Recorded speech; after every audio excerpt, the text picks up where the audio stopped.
Hello and welcome to Jerks Talk Games, where two developers, two programmers talk about the games they've been playing over the last couple of weeks and what we're looking forward to hearing, plus a dip into the past. We talk about a game from the annals of history. So my name is Gary Hockin, hello, and with me is my good friend Chris Tankersley. Say hello, Chris. Hello, Chris. Yeah, that old gag. Yeah, cool. So first up, we're going to talk about things that we're looking forward to playing, things that are up and coming, that are either due to be released or recently released. So this week I have absolutely nothing to discuss that I didn't discuss next time. So take it away, Chris. Okay, so two games. One game has actually been out for a while, but it's been sitting on my shelf, and I'm finally getting around to play it. That is Carmageddon for PS4. They basically redid the super old versions that were on DOS and early versions of Windows and re-released it for PS4. And I think this also includes all the add-on content that the PC version has, the new PC version.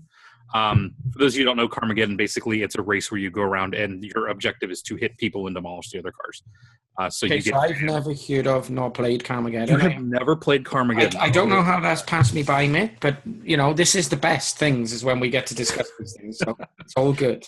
So if you like hitting people with cars, Carmageddon is the best game ever. The old ones were great for the comical level of violence. The point is to plow into people as much as possible during this race. Carmageddon 4 just brings that to, on the PS4, it brings it, updated with fairly good graphics. It's not the best looking game in the world. It's not a Forza or a Gran Turismo looking game, but it's a very fun game. It does sound attractive to me, I must say. You've sold it well. Yes. Don't get the iPad, the iOS versions.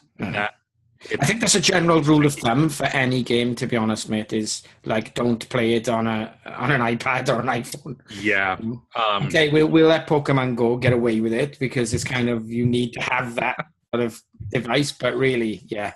I bought XCOM for my iPad, thinking when I'm traveling all around the place, turn-based game, you don't really need any kind of unique controls, and it disappointed me beyond belief. So yeah, I think that's just good. That's just high-end iOS games in general. Cool. Sorry, to go back to Carmageddon, this is out on PS4 at the moment? Yes. Cool. I know it's on PS4. It should be on Xbox One, I'm guessing. Maybe on the 360 and PS3, but don't quote me on those. But it is on PC. I know that the original PC release had some weird graphics issues and didn't have a ton of content, but they've released some patches and I don't know if they're actual DLC like you pay for, but I know it comes all with the PS4. Cool. That sounds ideal. So yeah, maybe I'll see if we can get that in to be discussed if we both had a chance to play with it in a few weeks or months' time, because that does sound attractive. So cool. Yes, it is very fun. The other game I'm looking forward to, which I am going to probably go pre-order the next couple of days, is WWE 2K17. As people that know Gary and I, we both absolutely love professional wrestling. Yes, we know it's fake, but we enjoy it anyway. So every time these new games come out, I look forward to them. Yes, Cactus Jack. I wore my themed T-shirt just yes. For those of you listening to the audio only version, Gary is wearing Cactus Jack T-shirt. But basically every year, much like the NFL games, WWE comes out with a new version of their game, which is a good 7 months back on the roster. But the new one is coming out in less than a month. The pre-order bonus is Goldberg, so I'm looking forward to the should be a good match between Goldberg and Lesnar, unlike the original real life one. Okay, let's not turn this into a sweaty man pretending. Yeah, we're not going to turn this into an actual wrestling podcast. No. But the new one's coming out. I really look forward to them. Every year they get better, especially now that they're on the new platforms. If you are interested in those games, just don't buy the 360 or the PS3 versions. They are. So I bought 2K16. Being a gamer and a wrestling geek, I thought this is going to be ideal, and I really have. So I've never played a WWE video game since whatever the PlayStation 2 one was. So it would have been Attitude, something around that. Yeah, like when they were doing the Raw versus SmackDown games. No, pre that even. So it would have okay. been Attitude. I don't know if that was the name of the game. I think it was. And I bought 2K16, and I could not work out how to play it. I was absolutely shambolically bad. It didn't help that I had to be John Cena in the tutorial, which made me want to like smash my PlayStation to bits. But yeah, I should give 2K16 another go. Let's be honest, So yeah, they have slowed down quite a bit since then. Like the actual gameplay, it's a little bit more like the old N64 games, where it's more about the grappling and the individual moves than the arcadey style. The problem I've got, Chris, and this is as good a place to kind of make a huge admission, is that I'm absolutely rubbish at playing games. Mm-hmm. Like, while I really enjoy playing games, my Twitch skills are diabolical. Like, I'm terrible at anything that is timing based or, is actually a real game with skill and everything. I'm terrible at. So these games are not well suited to me. But I'll give it another go. Why not? Yeah, they're pretty fun for what they are. So yeah, those are the two games I'm looking forward to getting and playing recently. Carmageddon's been sitting on my shelf for like 2 months, so I'm finally getting around to playing that soon. Cool, super duper. So, yes, both of those kind of are attractive to me. I'll be honest, since we last recorded, yes, we did manage to come out and do a second podcast, which is kind of unbelievable. And it looks like we will probably do at least another 2 or 3 of these as we're meeting up in person, so it makes it a lot easier. But yeah, I can't even remember which game. Oh, we talked about No Man's Sky last time, didn't we? Well, yes. Yeah, as predicted, that didn't really last for me, and I've kind of down tools on playing that.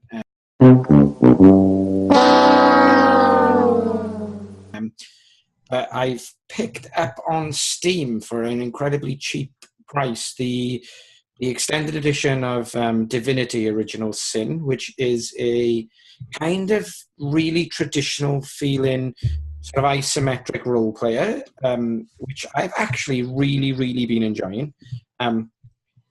As odd as this is going to sound, it really makes me feel like Skyrim, but with more old-fashioned controls and graphics, but it is really cool. I have played for 8 hours to 10 hours, and in traditional role-playing style for me, I've re-rolled my characters at least once. So you play through and then realize how the game works and go, yeah, I've definitely picked the worst classes for this game, and then go back and play through again with a new class. But yeah, it's pretty cool. It is really open-ended, in as much as there's so many different paths. It's not like Skyrim open world, it is kind of directed from what I've seen. Maybe it'll open up into an open world after I get past kind of tutorial Noobsville, but I'm really enjoying it. The combat system is particularly good. It's like a turn-based combat system that borrows heavily from like traditional Dungeons and Dragons. So there's an initiative system to see who will act first, and move in takes some action points, and attack in takes some action points. So it's a really tactical thing to move your thieves to get behind people and to try and keep your rangers at bay. And but it is really, really cool. I'm really enjoying it. Is this kind of in the same vein as like the Baldur's Gate and Icewind Dale and things like that? Yes, it is, but it isn't. Yeah, I'm trying to think. Baldur's Gate. So it's a 3D rendered engine rather than it's sort of traditional. I say it's isometric. It is isometric, but you can move the camera around up and down. And it's definitely got that kind of feel to it, but it is kind of fresher for some reason. I don't know why. It's a good question.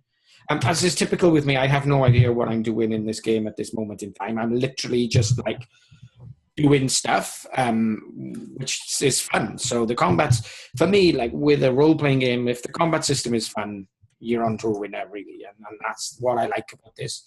I'm even playing it on the cranked up, like difficult combat system level, which is much more fun for me.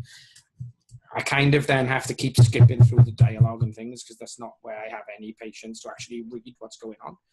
But I would definitely recommend it. It was a crowd-funded game. Okay. which I don't know if you agree, but I mean, typically these crowdfunded games seem to have, like, they are more risky or they've got more unique selling point because it's somebody trying something new. It's either it's a new software house or it's like somebody trying something completely new.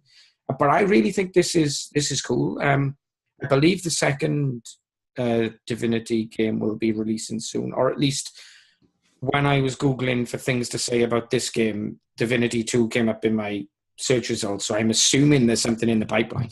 Yeah, I think when I was looking at Steam last night, Divinity Original Sin 2 is supposed to come out relatively soon, or at least it's in Greenlight, in Steam Greenlight. I don't think it's for early access, but...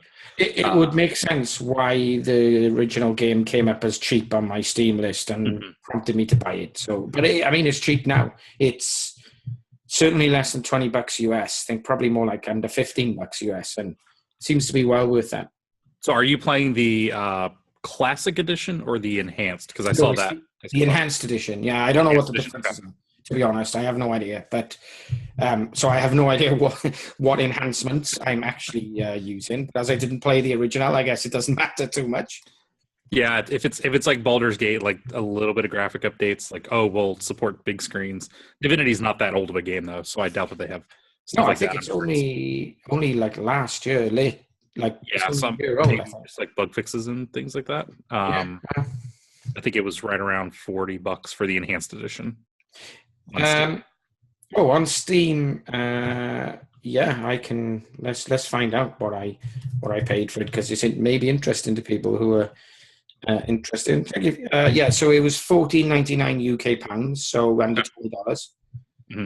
So I mean, I have to say, I certainly feel so far that that's been a bargain.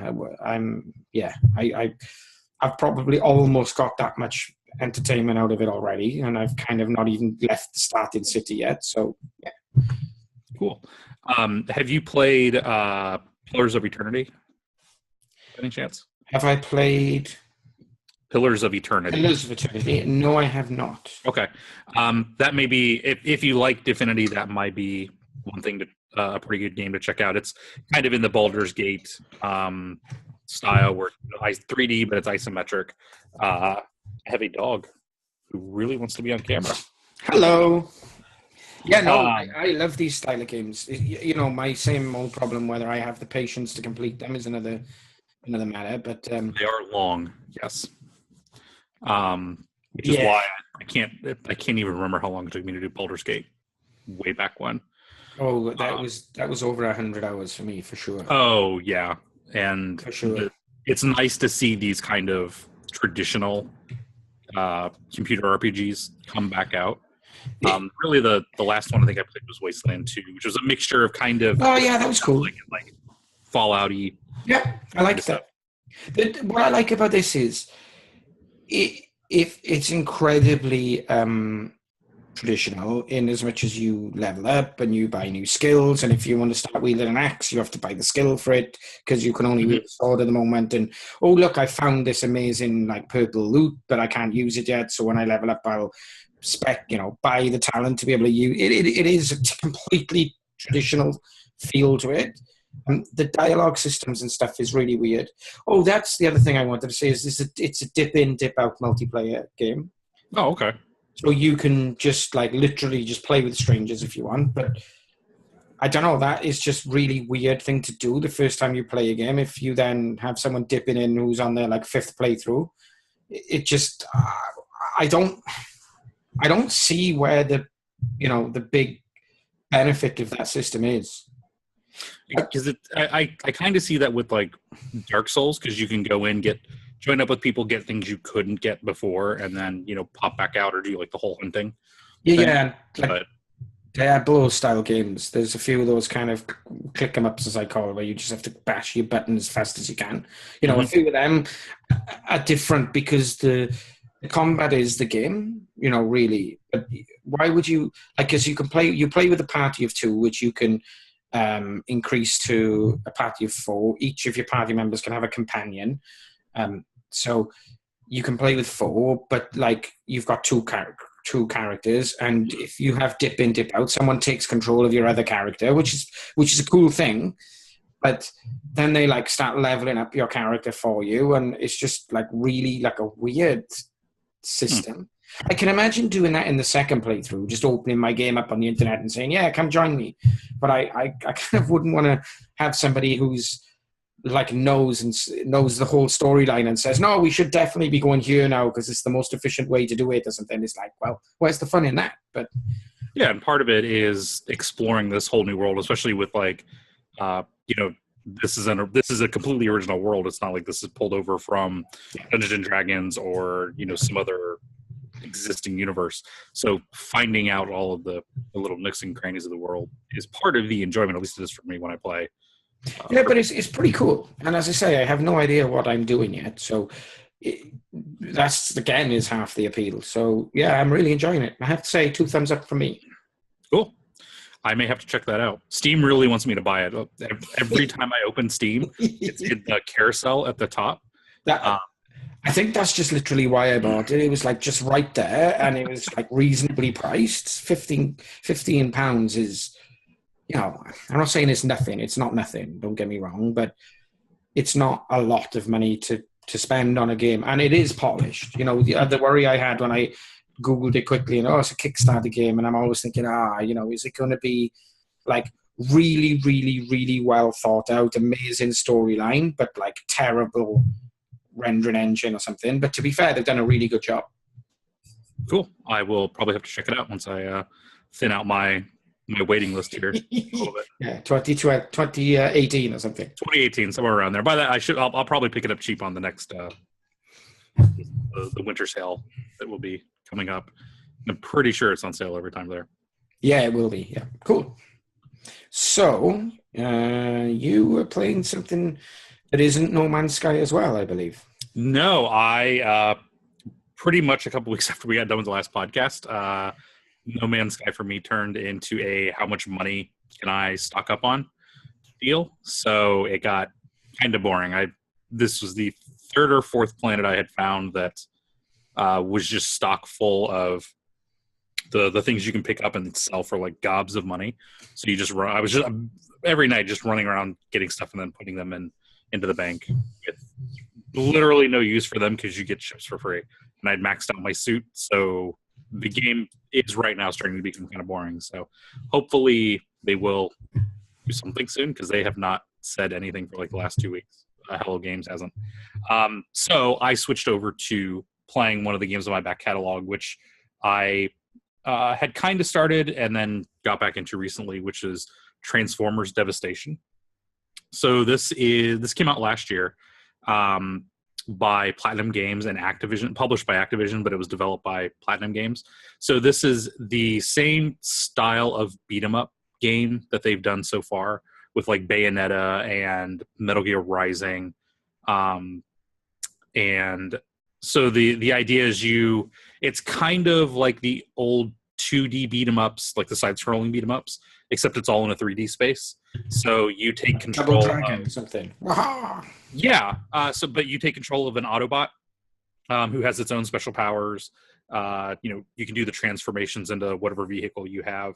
And you go around and you get a bunch of set-piece enemies, and you kill them, and then you get a cutscene, and you move on to the next one, and you kill those, and you get a cutscene, and you move on to the next one. So it's really actually kind of nice because you can pick it up, play for a little bit, and then quit. So, but the general idea is you have your Autobot. You can collect and upgrade weapons on them. So right now I'm generally playing as Optimus Prime, and he has. I've leveled him up. I'm probably going to do my next playthrough as like Bumblebee just to see if there is any functional difference. Playing as Grimlock is much harder, I have found. So I keep going back to Optimus Prime. But so he's got, right now he has Starscream's guns, and he has 2 swords that help freeze the enemy. So he's not using his like traditional like plasma axe. But so there's kind of this pseudo RPG element to it where you go in and you upgrade these things, you can have like perks built for you. You can take your money and then have, I think it's Wheeljack, actually like craft buffs for you. Oh, nice. So spend like $5,000. You play this little like line mini game, and he'll give you something that gives you like plus 10% attack power, whatever. Oh, cool. So you can. It's not just a stock like I'm Optimus Prime. Here's his powers. Have him beat up stuff. You can kind of play with your character and see what you can get. The other cool thing is you can collect little storyline pieces that give you both Transformers history and like storyline history for like this specific game. Sorry, I'm watching a gameplay video, and on our little pirate pad, which is behind the scenes, come behind the curtain, you said that it's in the art style of the 80s cartoon, and it really is in the art style of the 80s. It is. It's this really nice looking cel-shaded art style. It's not like super over the top, like I think, what is it, 13 on the Wii, and I even think Borderlands a little bit. Borderlands, yeah. It's like the really thick, heavy black outlining. I like that. Yeah. So it looks almost like a cartoon. If you would redo the cartoon today in like actual high def, it looks really, really nice. And a lot of the surviving voice actors from the 80s cartoon have reprised their roles in this. So it's an awesome trip down memory lane. Yeah. Peter Cullen has been voicing Optimus Prime since the Michael Bay movie started coming out. So he's doing a lot of the cartoons and stuff too. But to hear like the original Bumblebee and stuff is, for me, just an amazing trip back to when I would watch the show on television. They even had Vince DiCola, who did a bunch of music on the 1985 movie, come back and do the art score for this as well. So it all fits together, and the kind of, it's got like a heavy metal hard rock soundtrack to it. Not quite as corny as the 85 movie, but there's no like you've got the touch song. you have like really appropriate like heavy metal, like whenever the battles start. So I am aware of the cartoon. I was never a huge, like, obviously in the UK we didn't get it sort of regularly, if that makes sense. It would be sporadic, so I never really got into the cartoon. I'm aware of it, but I wouldn't know enough to really appreciate this at a level you would. But honestly, from the gameplay video, it looks like you're watching the cartoon. Like it is that. Yeah, and it's really fast paced, but it's not very difficult to do. So since it's not a 2D beat 'em up, but it's a 3D beat 'em up, you kind of have a little bit of the Arkham City style fight. So you mash a button to punch and kick, and like he's got his own set of combos that they go through. You can dodge attacks, which open the enemy up for stronger attacks. But I mean, it doesn't take a ton of skill to play. There's quite a few enemies I've had to go back and redo a couple of times, mostly because like you really have to understand the dodge mechanic to play it effectively. It's kind of like playing like the Dark Souls or like Bloodborne. You have to understand when to dodge and how to dodge, because if you dodge the wrong direction, you'll still get hit. Cool. But the gameplay is really nice and smooth and fast paced. It's probably worth mentioning that I'm playing Divinity Original Sin. I still have no idea what that name refers to, whether it's to do with Adam and Eve and eating an apple or something, I don't know. But I'm playing that on the PC. So it's probably worth mentioning what you're playing, Transformers Devastation. Yes, I am playing it on PS4. It, I believe, has come up for all the major systems and PC. Cool. And you can find it fairly cheap now. I picked it up, I think, for like $25 at Walmart. I'm pretty sure it came on sale on Steam quite a bit during the last sale.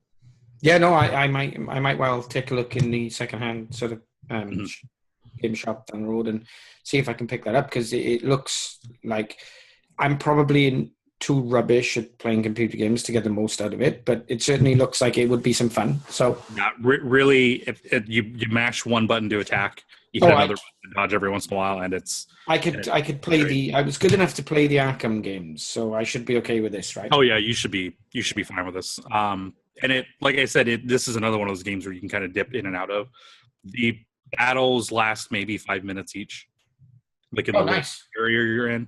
And then you get a cutscene, so you get to watch, them do whatever it is. Then you get dropped into another little battle. Sometimes you have to go from like place to place yourself, and there's a little bit of exploration, but it is definitely not an open world game. You are very heavily tied to the areas that it wants you to go to, but you can kind of sometimes go back and forth between places you previously visited and things. Like there was one you had to chase. Can't remember which one it was, but it was one of the flying, one of the jet plane Decepticons, and I accidentally blew past him because he stopped to attack, but I kept going. So I'm like exploring the city, trying to figure out how to get back to him, and just like picking up all sorts of random little crap, like extra story bits and extra weapons to do. So there are a few rough edges, but I think for around $25-$30, it's an excellent game. I mean, I'm literally just watching gameplay video here, like a let's play, but the mechanics really remind me of like the Lego games. Is that a million miles away, or?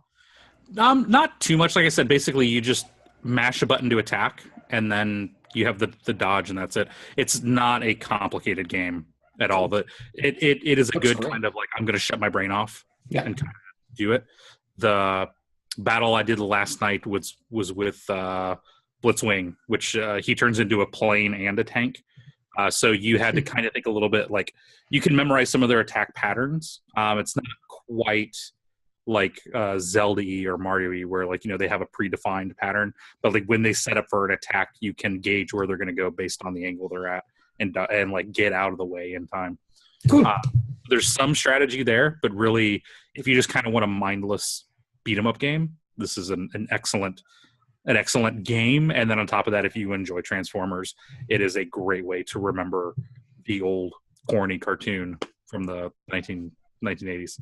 Yeah, I'm sold. So Carmageddon, I'm sold, and Transformers, I'm sold. It sounds like a lot of fun.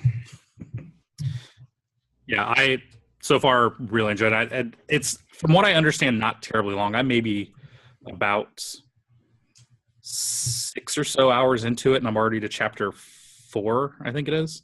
I've heard there's maybe only about 20 hours of gameplay total, and not a bunch of replayability, because the RPG elements are not. They're really basically just how you level up your weapons, and there are some slight differences between weapons, but not so much that's like, oh, I got to go back and I'm going to play with a sword versus a gun. Yeah, kind of play through. So makes sense. Cool. Okay, so that's a couple of games that we have been playing recently. So let's talk about an old game that both of us hopefully enjoyed. Back in the 90s, there was quite a few puzzle games that came out for all sorts of different types of puzzles. One of, I think, probably my favorite now that I've been playing it the last couple of days, I remember how fun it was Lemmings, which came out in 91. And it was developed by Psygnosis. It was published by Psygnosis, who the only thing I remember about that company is the awesome owl logo. Yeah, so Psygnosis were a fairly prolific releaser or sort of publisher of games in the late 80s to the late 90s, I would guess. I don't actually know when they stopped. But they certainly stopped becoming popular.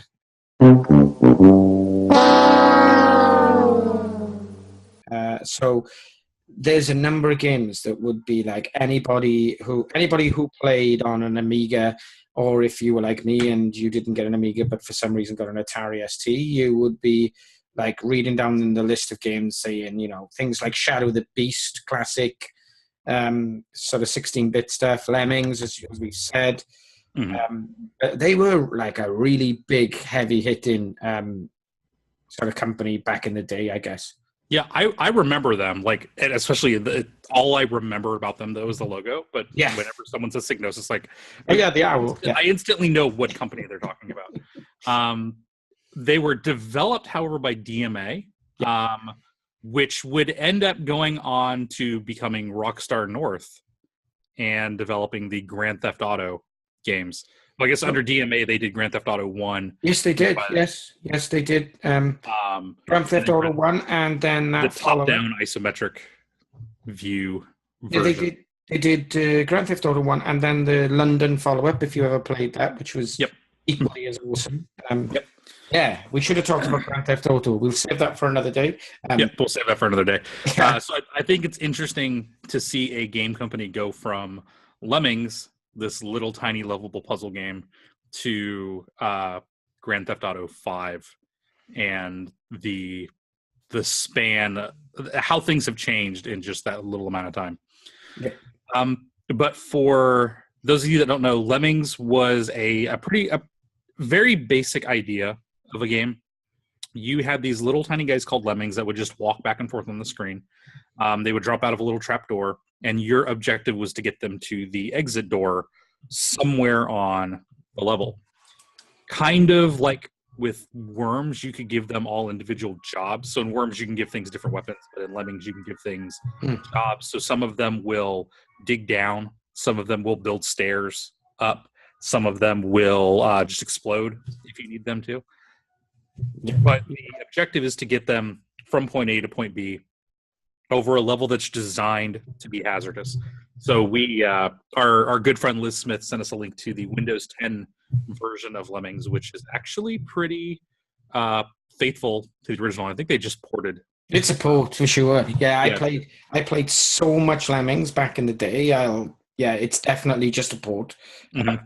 Even the music is exactly identical for each level. It is absolutely perfect. So it's completely free if you're on Windows 10 or you have a Windows 10 machine. I mean, just install it and play it. It's great. Yeah. So it walks you through the different types of, how to use the different jobs for the Lemmings. But like one of the levels is you start at the very top and the doors at the very bottom, and you just have little platforms spaced out intermittently through the level, and you have to get your Lemmings to walk and turn around on the platforms to get them all the way down. But you have to make sure that they don't drop too far, because they can die and splat if they fall too far. Some of the levels have lava and stuff that can kill them. But it's at its heart, it's a really basic puzzle game. And get the Lemmings from point A to point B in whatever job set you have available. The difficulty levels is based on not only the terrain, but what actions you can give the Lemmings. So I the Windows 10 version out of the gate has a level select. You can go into it. I selected one. It was like level 80 or something. And you had, I think, 5 of the guys that would dig in a straight line left and right. And then 10 of the guys that they just explode. That everybody was trapped in these diamonds, and you had to get out of the diamonds somehow. So you could use some of the guys to dig out of the diamonds, but then you would run out of those. So then you had to use the exploding guys, which are on a timer. So they don't explode right away. Yeah, so you that's all the time, click on them. Where will they be in 5 seconds? And hope that they explode in the right area. So there's a lot of puzzle elements that go along with it as well. You say it's incredibly simplistic. The graphics are incredibly 8-bit. Well, they would have been 16-bit actually when it was released, but you know what I mean? Very, very pixely, but that's for the character. But the amount of cutesy they managed to get out of those Lemmings, and the Lemmings must be what? Are they 8x8 pixels, you think, Chris? Maybe, if that. They are very tiny. But even when the blocker is saying, no, you can't come this way, he's tapping his toe. Tapping his feet. It's just so well done. It goes back into the day where you had a fixed amount of pixels on the screen. You knew what that was. You had a fixed amount of memory. You didn't have a hard drive. You had a floppy drive which held 512K or whatever it was. 512K? Somewhere up to 1.44. Am I just pulling that out of the air? Anyway, they had small 1.44 meg, right? So you had these. Now, you could release on 2 or 3, but floppies, but you had to try and for the amount of joy to get out of, they've packed it full of joy in like these tiny pixels, because the animation of these tiny little lemmings is perfect. Mm-hmm. The sound is perfect. When they jump into the portal, they go what? the little yippee, yippee, and everything about it is just superb. And don't forget, it was a massive hit. It was, I don't remember the exact story, but it was never expected to, it was a huge surprise hit.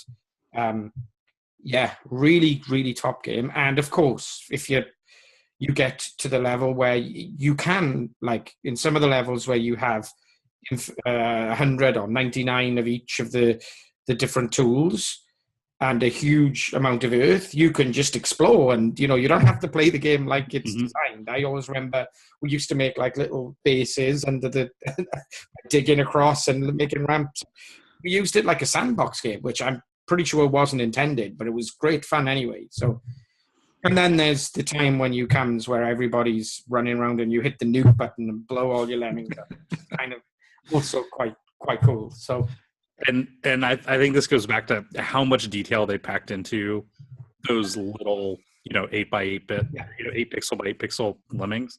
Like you said, the blockers, they're they have their hands out, they're tapping their foot, and they're swinging their head from side to side, and you see the hair. It's amazing.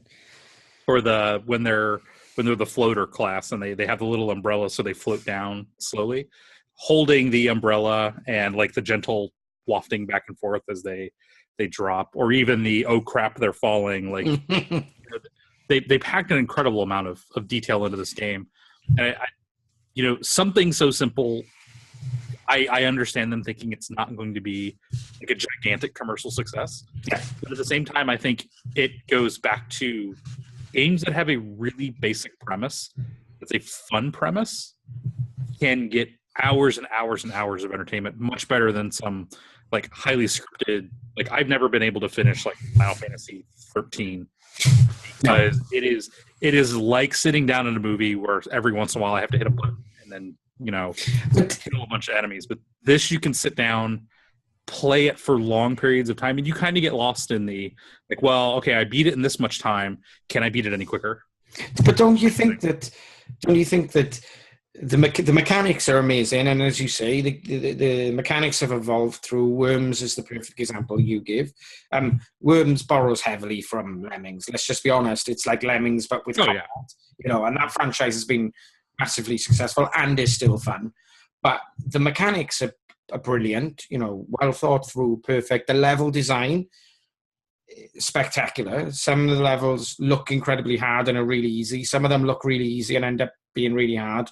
And some of them look really hard and are really hard. But yes, I just don't believe that without the sounds and the actual perfection of the animation, that game would not have been such a success. Because if you were like me, I'm trying to think, when did you say it was released? 91? 91, yep. Okay, so 77, 87, I would have been 14 when it released, and you get invested in saving those lemmings' lives because the animation is so perfect and they're so cutesy. You're like, I did that, but I killed 3 lemmings. I must redo that level and only kill 2 because it's possible. Yes. That's what is the fascination for me of that game is how invested you become. We decided we were going to discuss this topic, and Chris started playing again yesterday, and I needed to like leave the house at 5:00, and at 5:05 it was just one more level.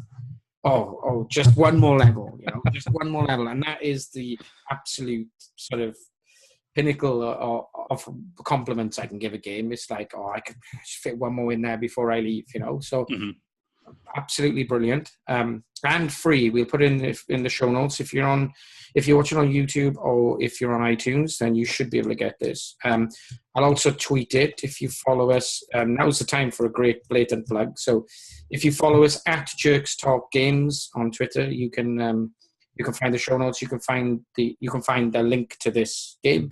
The show notes you can find on jerkstalkgames.com too. Yep. Like Gary said, you can find us on iTunes. Just search for Jerk Talk Games. Well, Gary, it was great talking to you again. I think we made it over the hurdle of most podcasts. We made it to episode 2. Oh, we just about. We did have a single failed attempt in between here. So only because of scheduling, though, because it was my fault. We're both very busy. Scheduling a podcast whilst I was supposed to be at a conference was never a great idea, right? So no. Yeah. So to compound that, the next 2 episodes we do will probably be at conferences. For those of you that do PHP, we will both be at ZenCon, which is coming up in 3 weeks, in Las Vegas.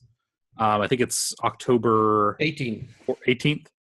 And then we will be at PHP World in Washington, D.C. in the middle of November. I think that's the 14th or somewhere around there. It is. Yes, it is. So if you like this podcast, we will be doing some sort of recording at those 2 places. So watch the conference emails. They should have some more information once we get a little bit closer. Yep. So you're going to hear us at least for a little bit longer. So I hope everybody enjoyed this episode. Thank you, Gary, for taking time out of your super busy schedule since you couldn't do it last week. Yeah, just to say, if you do tweet us, if you'd like us to discuss anything, any games that you might be playing, any games from the past you'd like to drop us a tweet, we will certainly discuss things if we've played them, heard of them, or can get hold of them. That we'll certainly consider discussing anything that you. If there are is anyone listening to this, if you may want us to discuss something, please do. That would be cool. Okay, and I guess with that, yes, thank you, Gary. And with that, I guess we will see everybody next episode. And don't forget to save your game.